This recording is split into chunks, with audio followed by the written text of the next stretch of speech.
dangereuse, surtout pour nous les chrétiens. Les inconvertis ne manqueraient pas à ce moment-là, s'il y a un déraillement, de dire « Ah ben, ils sont beaux les chrétiens, ils font comme nous ». Eh bien, nous voulons leur dire qu'on ne fait pas comme eux, parce que nous, on est enfants de Dieu, et on sait se tenir, et on sait dire non. Le jour des souhaits est donc arrivé, celui où on va faire des vœux pour ses amis, ses proches, sa proche famille. Et avant que l'on fasse nos propres souhaits nous-mêmes, j'aimerais vous présenter ceux de l'apôtre Saint Jean et de l'apôtre Saint Paul, qui se sont adressés aux chrétiens de l'Église primitive il y a de cela 20 siècles. Celui de Saint Jean, qui était le dernier des apôtres en vie, et il écrit à un certain Gaius en lui disant « Bien-aimé, je souhaite que tu prospères et que tu sois en bonne santé comme prospère l'état de ton âme. » On se souvient que cette année qui va se terminer dans quelques heures a été une année d'épreuve, une année de difficultés, une année de souffrance, une année de deuil, et bien des larmes ont coulé de bien des yeux, de bien des familles. Ce qui veut dire que ces familles ont toujours aujourd'hui les larmes qui coulent de leurs yeux parce qu'elles ont perdu un proche.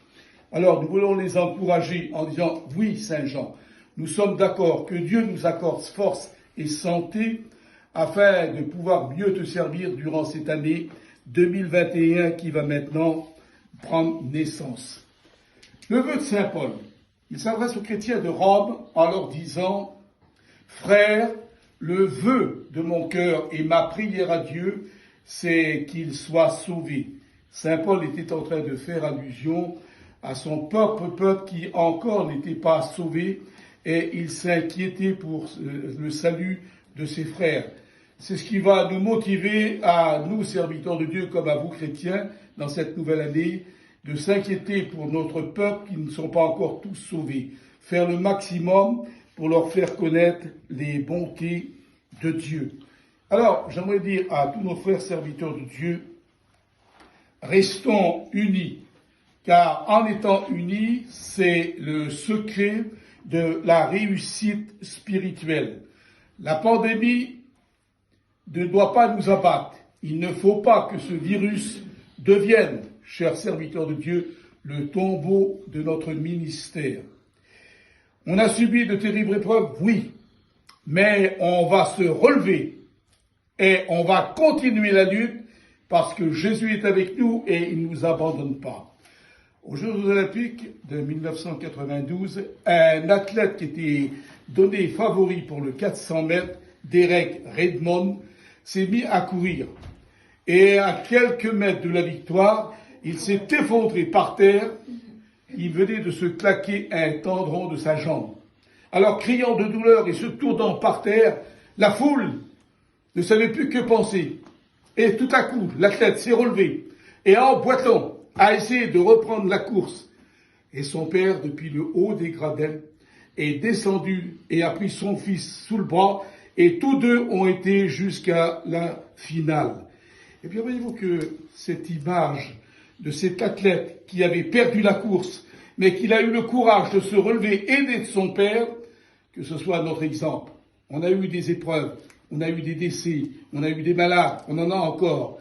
Relevons-nous, serviteurs de Dieu, chrétiens, relevons la tête, parce que depuis son ciel de gloire, Dieu, notre Père céleste, descendra pour nous aider dans cette course. Et alors un jour, nous pourrons faire comme a dit Saint Paul, « J'ai achevé la course, désormais la couronne de justice m'est réservée. » Alors ce jour nouveau qui commence, on va l'écouter par Joss dans ce cantique spirituel qui va nous interpréter maintenant.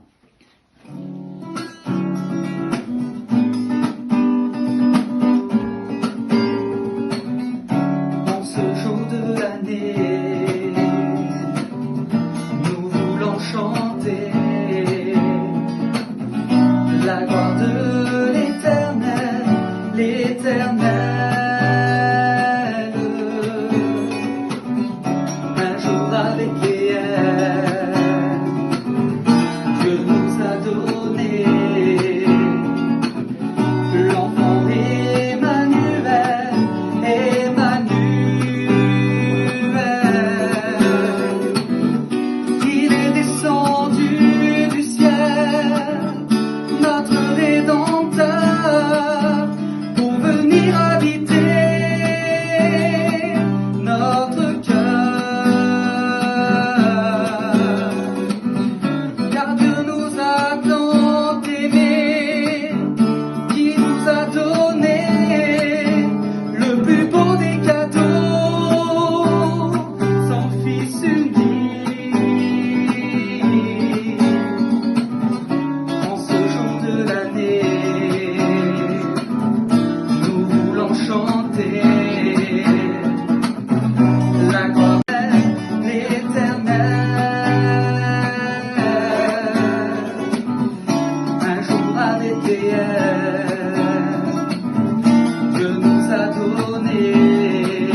habiter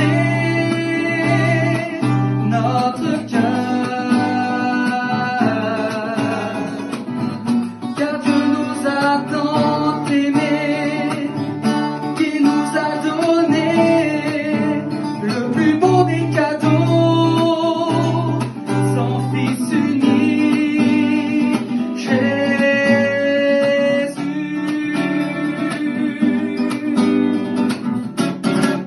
Merci à Joss pour ce beau chant, cette belle interprétation qui nous vient directement du ciel. Nous allons écouter maintenant le pasteur Samuel Soulès qui nous vient directement de la ville de Langon et qui va exprimer ses vœux pour tous les chrétiens de cette région. On t'écoute, Samuel. Voilà, gloire au Seigneur. Bien, frères et sœurs, salutations fraternelles. Et les mots pour vous, eh bien, dans cette soirée, c'est rien d'autre que les mots de la parole du Seigneur. Que la grâce et la paix soient sur vous. Oui, sur vous et sur vos familles. Que le Seigneur vous accorde la santé dans cette nouvelle année. Que Dieu puisse vous bénir puissamment. Et comme le disait le frère Tarzan, on a connu une année bien difficile. Et bien que cette nouvelle année qui va commencer, cette année 2021, qu'elle soit pour nous une année riche, riche dans la propagation de la parole de Dieu. Alors, certains peuvent penser que cela s'adresse qu'aux pasteurs. Eh bien non, cela s'adresse à toute l'Église de Jésus-Christ parce que nous sommes des témoins. Alors oui, levons-nous et annonçons que Jésus est vivant, que Jésus revient bientôt. Que Dieu vous bénisse et vous encourage.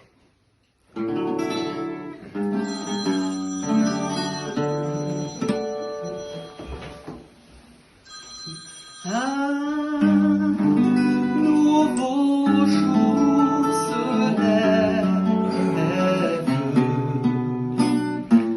j'ouvre les yeux et tu es là.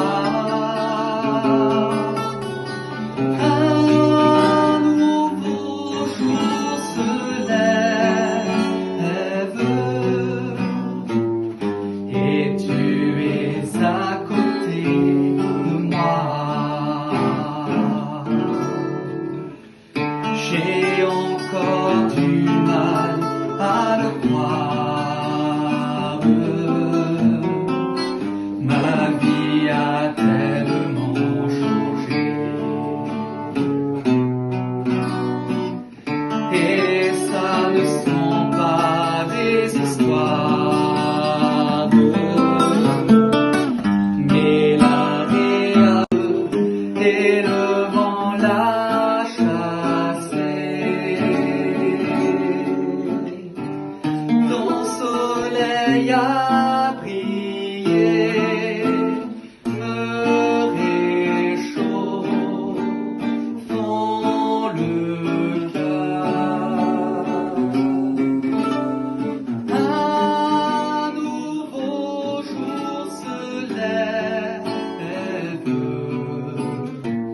j'ouvre les yeux et tu es là. Un nouveau jour se lève et tu es à côté de moi. Au revoir, chers amis, à bientôt. Et nous terminons en souhaitant à tous nos frères de Suisse, et en particulier à Maï et à sa compagne, une bonne et heureuse année dans le Seigneur. À bientôt.